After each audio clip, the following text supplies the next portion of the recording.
make that possible.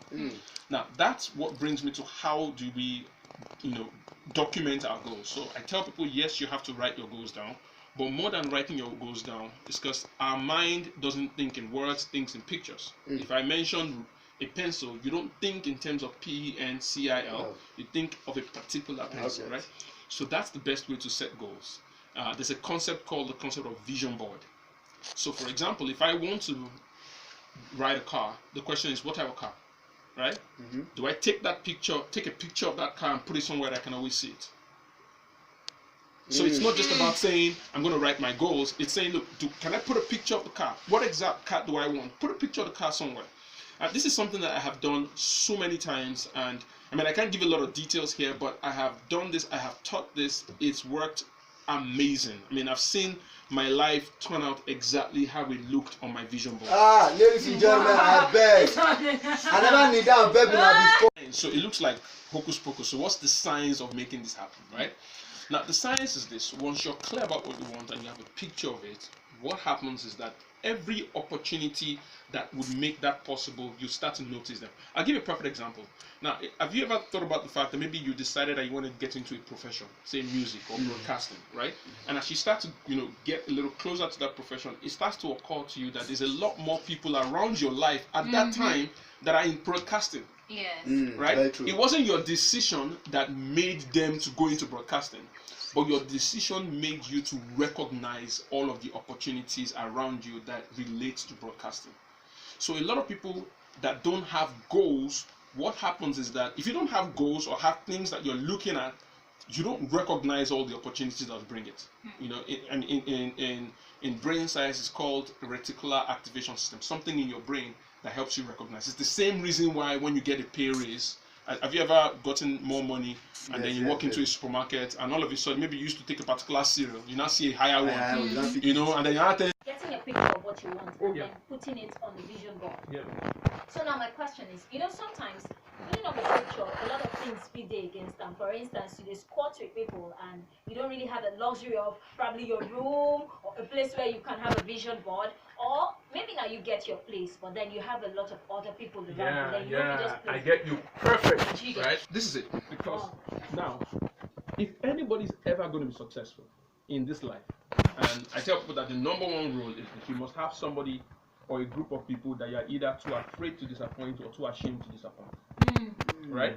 So I'll give you a perfect example to exactly what you said. I remember about 2 years ago, a friend of mine calls me up, right?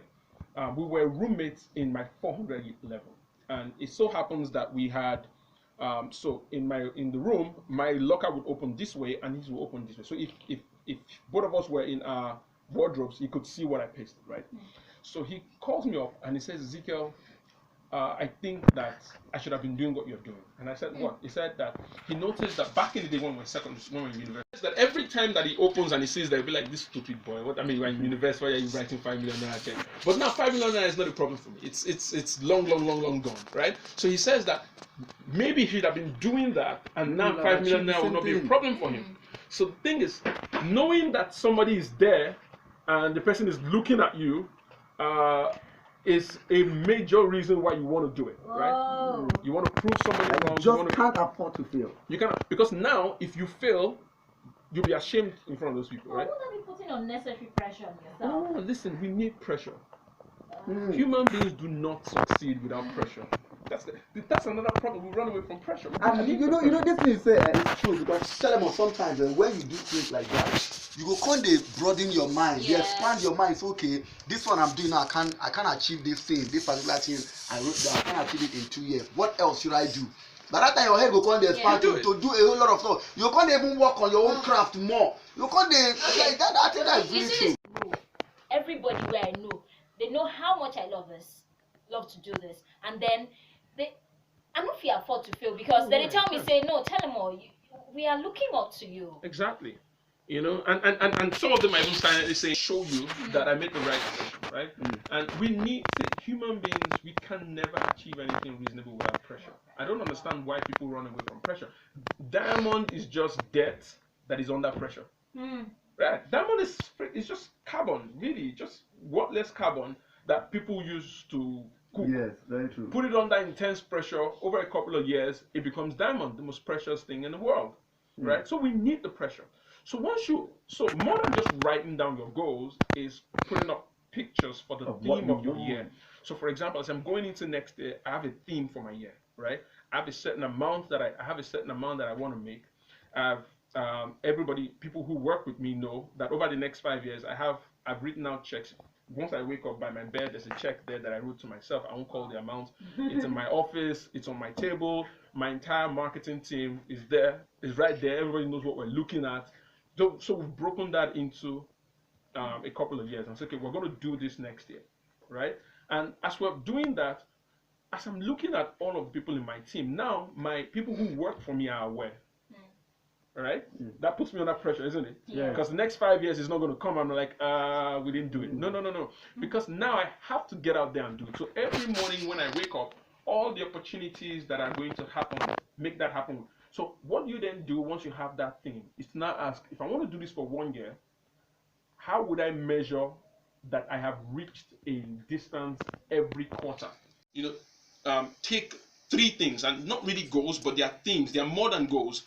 So like your church will say, this is the year of, take 3 major themes and say, okay, this year in my business, I want to hit 100 million naira, right?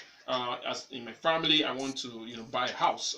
So 3 things. So those are the 3 major things. So I then say, okay, the first quarter, what would I do? What would I achieve in the first quarter that would make me know that I'm still on track? Right? So I will now say, okay, if I want to make 100 million naira in the rest of the year, let's say that, okay, since I know that life compounds, so let me say in the first quarter, I want to achieve 30% of that, right? Or 20% of that. 20% of 100 million is 20 million. Okay, good. So I want to achieve 20 million. What are the 3 major things that we need to pursue that would make that happen? Or say I want to get a promotion in my office in 2020.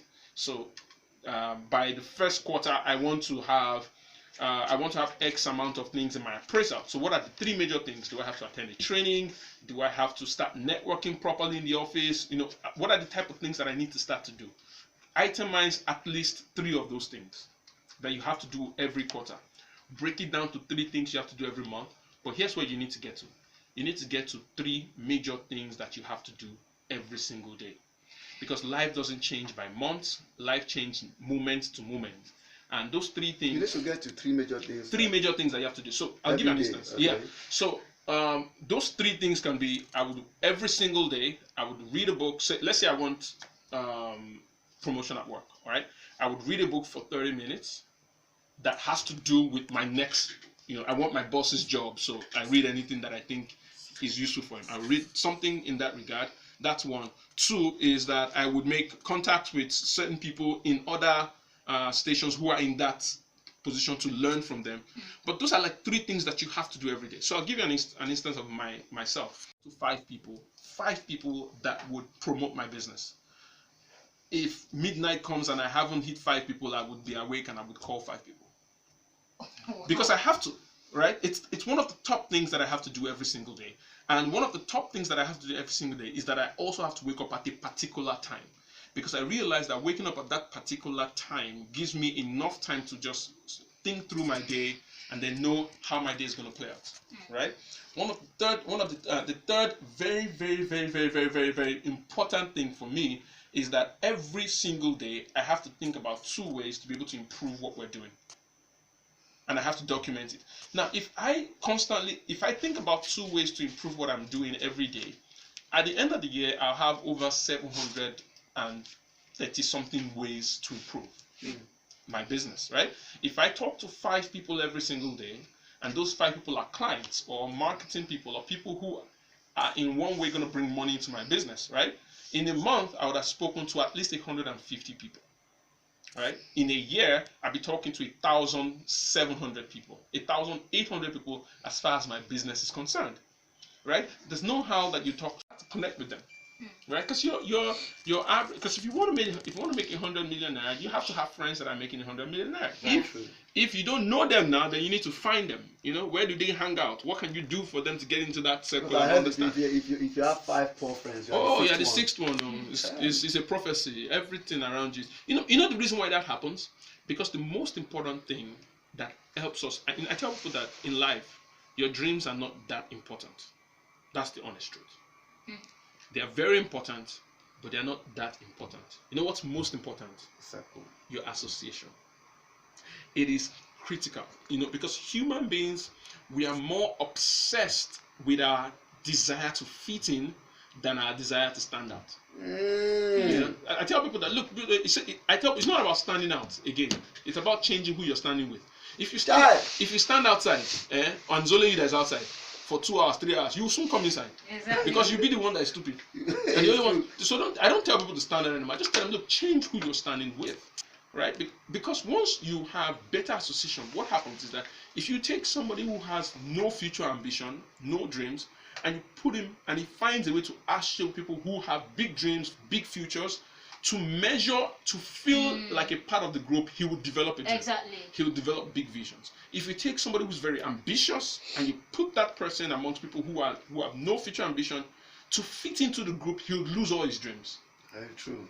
So it's really the associations that matter. If you want to change your life, like short circuit your life quickly, just change who you're hanging out with, right? You have some, and the beautiful thing, the beautiful thing is that God does this